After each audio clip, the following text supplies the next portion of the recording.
জিজ্ঞাসা করলেন, আলাস্তু বিরব্বিকুম, আমি কি তোমাদের প্রভু লাগি না? তোমরা কি আমাকে ভালোবাসবা না? আমি কি তোমাদের প্রিয় না? ওই দিন সমস্ত রূহগুলো আল্লাহ পাকের প্রেমে পড়ে বলছিল, কে বলছে আল্লাহ যে আমরা আপনাকে ভালোবাসবো না? আপনি আমাদের প্রিয় না? আপনি তো আমাদের প্রভু লাগেন, আপনি তো আমাদের প্রিয় মাওলা লাগেন। সুবহান আল্লাহ। তো আমাদের রূহ আল্লাহকে দেখে ফেলছে। আহ বাদশাহী কারদা বুদাম পাশে বানি কায়কো নাম। যে একবার এসিতে থাকতে অভ্যস্ত, তাকে যদি কিছু সময়ের জন্য এসির বাইরে রাখা হয়, তার শরীর, তার গা জ্বালা পোড়া করে, বলে ভাই এসিবিহীন আমি একদম থাকতে পারি না, এসি ছাড়া আমি মোটেও থাকতে পারি না, আমি তো এসিতে থাকতে অভ্যস্ত। যে একটু দামি কাপড় পরতে অভ্যস্ত, একটু কম দামি হলে সেটাকে পরতে পারে না। যে একটু সুখে থাকতে অভ্যস্ত, সামান্য কষ্ট সে সহ্য করতে পারে না। আমাদের মধ্যে কেউ কেউ পাতলা গেঞ্জি পরতে অভ্যস্ত, একটু ভারী হলে সেটাকে খুলে ফেলে, বলে ভাই ভারী গেঞ্জি আমি মোটেও পরতে পারি না, আমি তো পাতলা গেঞ্জি পরতে অভ্যস্ত। তো যে কেউ একটু ভালো কিছুতে অভ্যস্ত, এর থেকে একটু নিচে নামলে তার কষ্টের আর শেষ থাকে না। ঠিক রব্বুল আলামিন আমাদের এই রূহকে নিজের রূপ দেখাইছেন, নিজের সৌন্দর্য দেখাইছেন।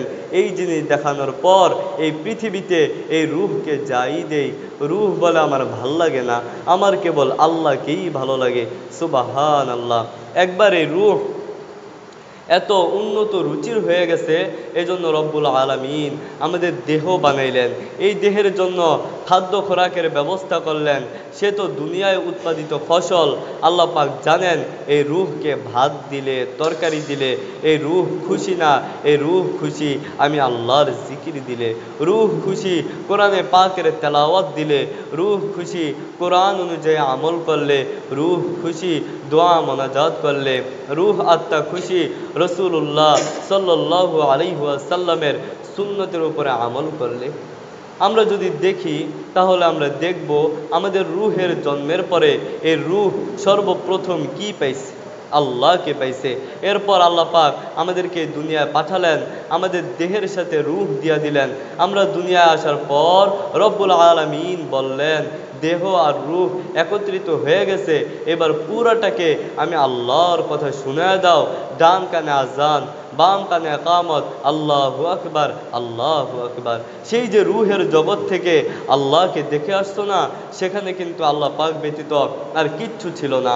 না গুনাহ ছিল, না পাপ ছিল, না ভিন্নারি ছিল, না মদ ছিল, না বন্ধু বান্ধব অশ্লীল পথে নেওয়ার কোনো ব্যবস্থা ছিল। সেখানে তো শুধু আল্লাহ পাকের প্রেমের কথাই প্রেমের কথা। এখন কিন্তু হাত পা নিয়ে আসছ, চোখ নিয়ে আসছ, দেহ নিয়ে আসছ, রক্ত নিয়ে আসছ, পৃথিবীতে আসছ। বেঈমানও আছে, কাফেরও আছে, মুশরিকও আছে, হারাম লোভ লালসার জগৎ আছে, অনেক ফ্যাসিলিটি এবং সুযোগ সুবিধা আছে, অনেক বড় বড় লিডার আছে, নেতা আছে, ক্ষমতা আছে, পয়সা আছে। খবরদার এদেরকে দেখে আবার একথা বলো না যে সে বড়। আল্লাহু আকবার, আল্লাহু আকবার। যেখানেই দেখবা যত বড়, তুমি কেবল বলবা আল্লাহু আকবার, আমার আল্লাহ আরো বড়। সুবহানাল্লাহ। ছোট্ট শিশুর কানে কানে চুপি চুপি, সে তো কিচ্ছু বোঝে না। রব্বুল আলামিন বলেন, বোঝে না বোঝে না, আমি বুঝবো, তুমি কেবল তার কানে কানে শুনে দাও, তুমি কেবল তার কানে কানে শুনে দাও। সে তো আজ কুমারের হাতে কাদামাটির মতো। কুমার কাদামাটি দিয়ে আম বানায় আম, পেঁপে বানায় পেঁপে, জাম্বুরা বানায় জাম্বুরা। সে যেই ডিজাইন করে ওই ডিজাইন। সে তো একদম কাঁচা দুনিয়া আসছে। রব্বুল আলামিন বলেন, তার কানে কানে শুনে দাও, আল্লাহু আকবার, আল্লাহু আকবার, আশহাদু আল্লাহ ইলাহা ইল্লাল্লাহ, আশহাদু আন্না মুহাম্মাদুর রাসূলুল্লাহ। আহা, আমার এক উস্তাদ হযরত মাওলানা হোসেন আহমদ সাহেব দামাত বারকাতুম, তিনি বলেন যে সকালবেলায় কেউ যদি ভালো কোনো খাবার খায়, সারাদিন সে যাই খাক, ঢেকুর দিলে ঢেকুরের সাথে ভালো খাবারের খুশবুই আসে। আর যদি কেউ সকালবেলায় পেঁয়াজ মরিচ দিয়া খায়, সারাদিন সে যত উন্নত মানের খাবার খাক, ঢেকুর দিলে ঢেকুরের সাথে পেঁয়াজের গ্যাস। কারণ কি? তার ফাউন্ডেশনে পেঁয়াজ, কারো ফাউন্ডেশনে ঘি মাখানো রুটি।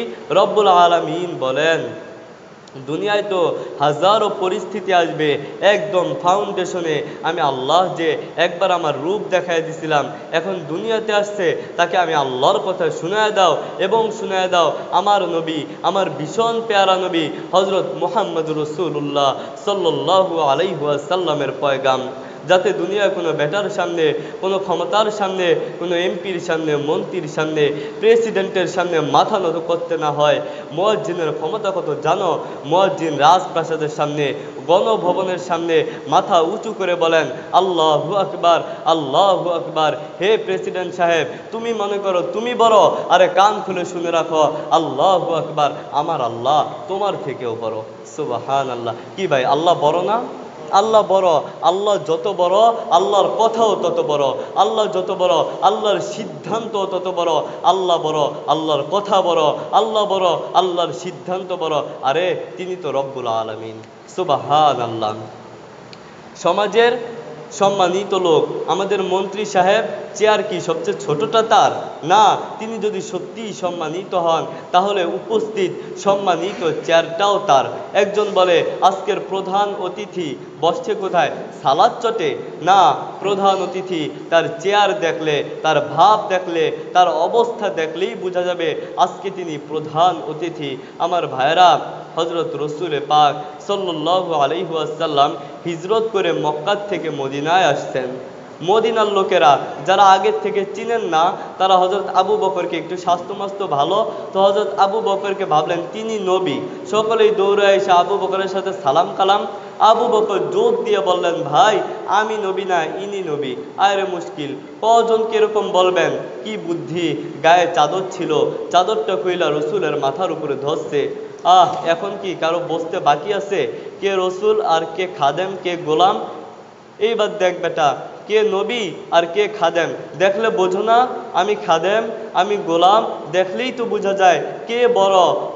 আল্লাহু আকবার। শুধু আল্লাহ বড় এই কথা না, আল্লাহ বড়, আল্লাহর সিদ্ধান্ত বড়। আল্লাহ বড়, আল্লাহর কিতাব বড়। আল্লাহ বড়, আল্লাহর আদেশ বড়। আল্লাহ বড়, আল্লাহর কথা বড়। আল্লাহ বড়, আল্লাহর ঘর বড়। আল্লাহ বড়, আল্লাহর রসুল বড়। আল্লাহ বড়, এই পৃথিবীতে আল্লাহর যারা খলিফা হযরত উলামায়ে কেরাম তারাও বড়। সুবহানাল্লাহ। রব্বুল আলামিন বলছেন ইন্নী জাইলুম ফিল আরদি খলিফা, হে ফেরেশতারা এই পৃথিবীতে আমি আমার খলিফা, আমার প্রতিনিধি তৈরি করতে চাই। কে? চোর, ডাকাত, জেনাকার, মদখোর, এরা আল্লাহর খলিফা না। যার মধ্যে মানবতার গুণ সর্বোচ্চ, এই পৃথিবীতে যার নুন খায় তার গুণ গায়, আর যে যত বেশি গুণ গাইবে সে তত বড় খলিফা। যে তাকে চিনে, জানে এবং মানে। খোঁজ নিয়ে জানা গেল চিনে, জানে, মানে কে? ওলামায়ে কেরাম। এরা চিনেও বেশি, জানেও বেশি, মানেও বেশি। দুনিয়ায় হাজারো মানুষ এরকম আছে যে তারা খুব মানে নামাজ, রোজা, হজ, যাকাত, কিন্তু অত জানে না, অত জানে না। এরকম 1000 সুফিকে শয়তান যেই পরিমাণ ভয় পায়, একজন জাননেওয়ালা ওলামায়ে কেরামকে এর চেয়ে বেশি ভয় পায়। আমার ভাইরা, তো আল্লাহ পাক বড়, আল্লাহর কথাও বড়। আল্লাহর কথার নাম কি? কোরআন শরীফ। এক বুজুর্গ ছিলেন আল্লাহর দেওয়ানা, অনেক বড় আল্লাহর ওলি, কিন্তু অত জানতো না, লেখাপড়া অত জানতো না। কেউ বলে আল্লাহর ওলি, তাকে পরীক্ষার জন্য 1 পৃষ্ঠা আরবি লেখা দিলেন, বলেন আপনি এটা পড়েন। তিনি বললেন ভাই আমি তো পড়তে জানি না, তবে এতটুকু বলতে পারি আরবি লেখার মধ্যে এই যে অংশ, এতটুকু অংশ এটা আমার আল্লাহর কথা, পরের অংশ এটা রসুলের কথা, পরের যে অংশ এটা কোনো আল্লাহর দেওয়ানা, আল্লাহর ওলির কথা, তারপরেরটা আল্লাহর দুশ্মন কোনো ফাসেকের কথা। লোকেরা বললেন আপনি পড়তে জানেন না, কিন্তু ভাগ করলেন, ঠিক ঠিক ভাগ করলেন। এইটা কিভাবে? বললেন প্রথম যে অংশ আরবি লেখার, এটার মধ্যে আমি দেখলাম নূরই নূর, নূর চমকাইতেছে, আমার অন্তর থেকে আওয়াজ আসলো এটা আমার আল্লাহর কথা। পরের অংশ সেটাও দেখলাম নূর, কিন্তু আগেরটা থেকে একটু কম। আমি ভাবলাম এরকম পাওয়ারওয়ালা মানুষ আর কেউ না, এটা আমার নবী মুহাম্মদুর রাসূলুল্লাহ সাল্লাল্লাহু আলাইহি ওয়াসাল্লাম। তাহলে এর পরেরটা সেটাও দেখলাম নূর, কিন্তু আগেরটার থেকে আরেকটু কম। এটা কোনো আল্লাহর দেওয়ানা? যারা আল্লাহর ওলি হন এদের প্রত্যেক প্রত্যেকটা কাজে আল্লাহর সন্তুষ্টি থাকে, আর সন্তুষ্টির আড়ালে আড়ালে আল্লাহর নূর থাকে। আমার ভাইরা, এর পরের অংশ, এর মধ্যে অন্ধকার আর অন্ধকার, লানত আর লানত। লোকটা বলল, আমার অন্তর থেকে আওয়াজ আসলো, এটা কোনো আল্লাহর দুশমন, কোনো ফাসিকের কথা। আমার ভাই, তো আল্লাহ পাক বড়, তার কথাও বড়। রব্বুল আলামিন তিনি বলছেন, আল্লাহু নূরুস সামাওয়াতি ওয়াল আরদ। আরে আমি আল্লাহ তো আসমান জমিনে নূরই নূর, আল্লাহ পাক নূর। তাহলে আল্লাহর কথা কি নূরওয়ালা হবে না? আল্লাহর কথা কি নূরওয়ালা হবে না? আমার ভাইরা, আল্লাহ পাক বড়, তার কথাগুলো বড়। আল্লাহ পাক বড়, তার সিদ্ধান্ত বড়। আল্লাহ বড়, তার আদেশ বড়। আল্লাহ বড়, তার হুকুমও বড়। আমার ভাইরা, আমার শায়েখ ঢালকানগর হজরতওয়ালা শাহ আব্দুল মতিন বিন হোসেন সাহেব দামাত বারকাতুহুম তিনি বলেন যে, তোমরা কি জানো ভাই, ছোট্ট একটা মক্তব ঘর, ভাঙ্গা বেড়া, যেখানে আলিফ বা তাসা পড়ানো হয়, এই মক্তব ঘরের দাম আসমানের বাজারে পৃথিবীর লাখো কোটি বিশ্ববিদ্যালয় থেকে দামি। সুবহানাল্লাহ। পৃথিবীর লাখো কোটি বিশ্ববিদ্যালয় থেকে দামি। এই যে করোনার মধ্যে স্কুল বন্ধ, স্কুল সরকার এখনো খোলেন নাই, কিন্তু মাদ্রাসা সেই কবে খুলে দিছে, কি ব্যাপার? একই তো জিনিস। সরকারও জানে যে এদের সাথে আল্লাহর রহমত আছে, এদের সাথে আল্লাহর রহমত আছে, কিন্তু স্কুল এখনো কেন খোলে নাই? এদের সাথে ওরকম পাওয়ারওয়ালা জিনিস নাই, আল্লাহর কোরআন নাই। আমার ভাইরা, আল্লাহর কোরআন এত দামি, আল্লাহ পাক এত দামি, আল্লাহর কথাও দামি। ও বন্ধু, কিসের পিছনে পিছনে ঘুরতেছ? দুনিয়ার পিছনে ঘুরতেছ, টাকার পিছনে ঘুরতেছ, ক্ষমতার পিছনে ঘুরতেছ। এই টাকা মানুষকে শান্তি দিতে পারে না, ক্ষমতা মানুষকে শান্তি দিতে পারে না, বড় বাড়ি বড় গাড়ি মানুষকে আনন্দ দিতে পারে না। ফেরাউনের তো টাকার অভাব ছিল না, ক্ষমতার অভাব ছিল না, সম্পদের অভাব ছিল না। ফেরাউন টাকা পায়া, ক্ষমতা পায়া, সম্পদ পায়া বলছে, আনা রব্বুকুমুল আলা, আমি সবচেয়ে বড় খোদা, সবচেয়ে বড় খোদা। শেষ পর্যন্ত নীল নদের মধ্যে ডুইবা ডুইবা মরছে। নমরুদের তো টাকার অভাব ছিল না, ক্ষমতার অভাব ছিল না, সম্পদের অভাব ছিল না।